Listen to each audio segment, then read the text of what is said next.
Tonight, we are proud to present to you the complete history of a great nation. Yes, the complete history of America. And I'm sure many are wondering why. Why the complete history of America? I'm sure there are many answers to that question, is that there are stars in the night sky. But for now, I'm sure Travis can explain it better. Travis? That's right, Eric.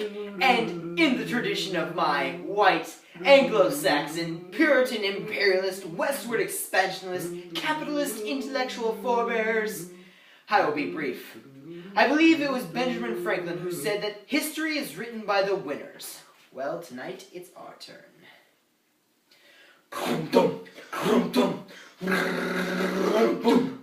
Do you want to know who caused the Cold War? Who benefited? Well, sure. The generals. Well, yeah, the military. No. General Motors, General Dynamic, General Electric. They caused the Cold War. Really? Yeah. And, I shot JFK, not Lee Harvey Oswald. What? Yeah. I'm history. Oh. And we are the complete history of America. Abridged by Adam Long, Reed Martin, and Austin Titnor. Alright, ladies and gentlemen, let's get started. We're going back in time now, back to when scientists speculate the first man came to the American continent, somewhere between 12 and 50,000 years ago. My people are not interested in what you scientists have to say. Ladies and gentlemen, we are quite fortunate. Eric here just so happens to be part Crow Indian. His great-grandmother was a full-blooded Crow, and had a wingspan of over 8 feet. Boom! That is so typical of white man. In the beginning of beginnings, there was water. Water north, south, east, west, everything went. And above the water, there was a coyote. A duck. Quack. And another duck. Quack. And they all walked into a bar. Just kidding. Cow turned to the two ducks and said, "Swim beneath the water, bring me back what you can find." So they swim down and bring back the mud and the roots. Then cow takes the mud and makes the hills and the mountains. And blah, blah, blah, blah, blah. And he made male and female animals. He made male and female ducks. She made the male ducks very happy. There was a great quacking and gnashing of feathers. Quack, quack. Then he made man and woman. There was a great copulation and everything was good. Alright. The year is 1492. Christopher Columbus sails across the ocean blue and he handed out some blankets. My people died. Oh, come on, get over it. There was a Thanksgiving, though. The Revolution. George Washington, the commander and leader of the colonial army, wanted to stop the British government from imposing unfair taxes, so the American government can impose unfair taxes. His contingent of fighters were the Minutemen. These were volunteer soldiers ready to do battle at a minute's notice.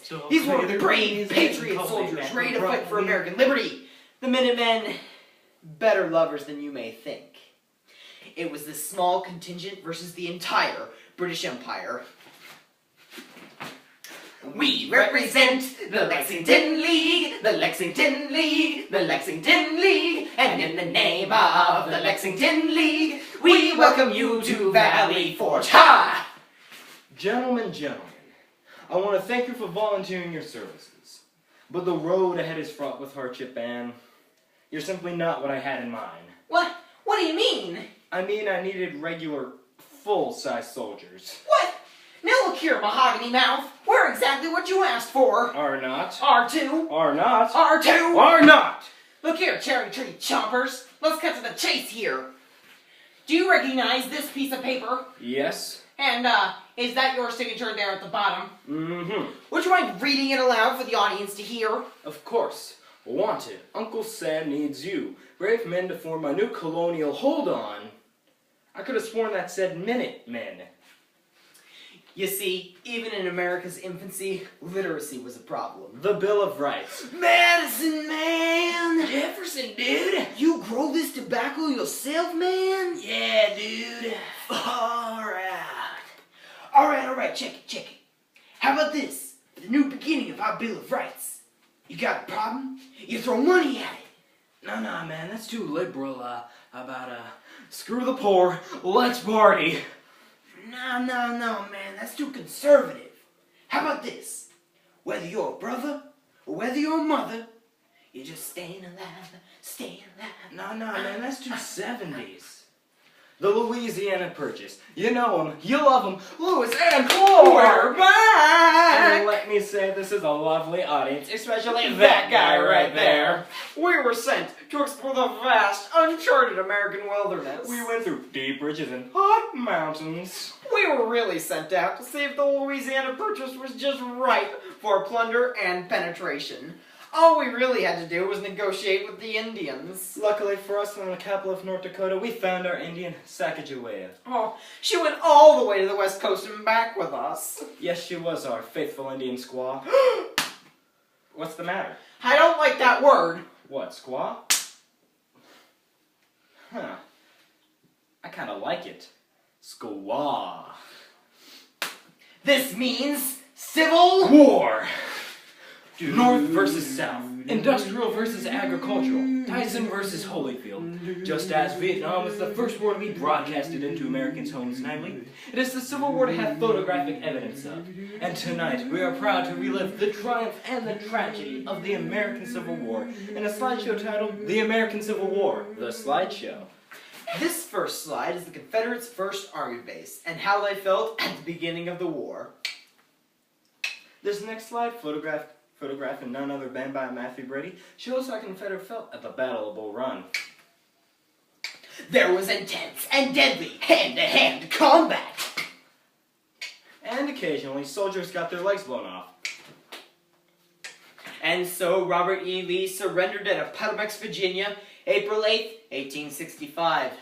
And they all lived happily ever after. Except Abraham Lincoln. He was, shot in the head. Inspiring the joke. But other than that, Mrs. Lincoln, how'd you like the play? Too soon, man. Too soon. World War I. Strap on those boobs, soldier! That's an order! Yes, sir!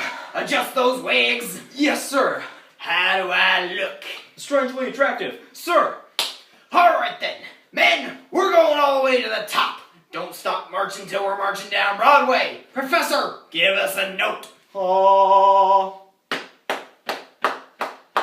He was a sweet construction worker at a Frisco Bay, and he quite divined the dance the night away. In tight blue jeans, he went to join the Marines, but then he said he was gay, so he was blown away by the nervous, homophobic boys of company. Hey, yeah! That was Division 13 of Baker Company, singing a song that wouldn't be popular for another 30 years. I think we've gone through about 50,000 years of history so far. Any questions? No. Alright, good. On to the 60s. Ask not. What your country can do for you, but what you can do. Bang! I have a dream. Bang! By any means necessary. Bang! I will follow in my brother's footsteps and Bang! spread your tiny wings and fly away. Where am I? You're having a hallucination. Who are you? Me? Well, I'm Uncle Sam. Uncle Sam I am. Do you like my war in Vietnam? I do not like your war in Vietnam. I do not like it, Uncle Sam I am. Do you like the riots in the inner cities? Do you think that Kent State was pretty? I do not like the riots in the inner city, and I did not think Kent State was pretty. I do not like this drugged out dream. I do not like this rhyming scheme. I do not like your war in Vietnam. I do not like it, Uncle Sam I am.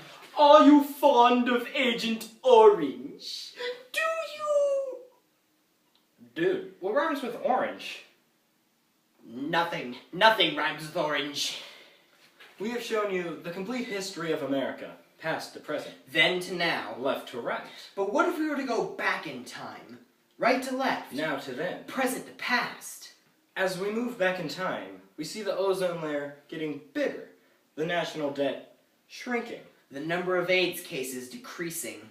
and the rainforest growing back at a rate of 1,000 acres a day. 1604, the slave trade disappears. 1492, Christopher Columbus throws the hands back on to nearly 250,000 Native Americans and sails peacefully back to Spain. As the American continent slowly sinks back into the sea. My name is Eric Guzman. And I'm Travis Alt. And we're history! Thank you.